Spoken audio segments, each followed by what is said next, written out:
O'zbekistonda avtotransport vositalarining xavfsizligini ta'minlash maqsadida Vazirlar Mahkamasining 2017-yil 25-apreldagi 237-sonli qarori bilan muomalaga chiqarilayotgan g'ildirakli transport vositalarining xavfsizligi to'g'risidagi umumiy texnik reglament tasdiqlangan. Texnik reglament talablariga asosan xavfsizlik ko'rsatkichlari bo'yicha sinovlardan o'tgan g'ildirakli avtotransport vositalariga muvofiqlik sertifikatlari rasmiylashtiriladi.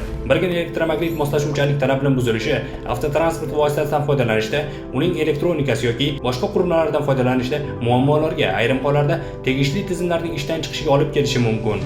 Mazkur ko'rsatkich Ustez davlat muassasasining Piskent tumanida joylashgan sinov laboratoriyasi tomonidan 2024-yil 1-noyabrdan boshlab amalga oshirilmoqda.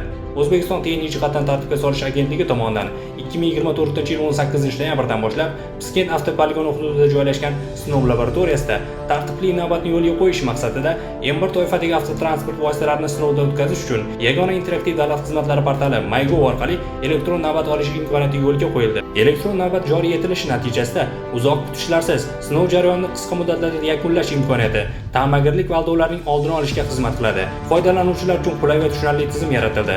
Avtotransport vositalarini elektromagnit moslashuvchanlik sinov ko'rsatkichi bo'yicha baholash iste'molchilarga xavfsizlik talablariga muvofiq bo'lgan avtotransport vositalarini yetkazib berish imkoniyatini beradi. Bu bilan aholini xavfsiz va xalqaro me'yorlarga muvofiq bo'lgan sinovlardan o'tgan avtotransport vositalaridan foydalanishi ta'minlanmoqda.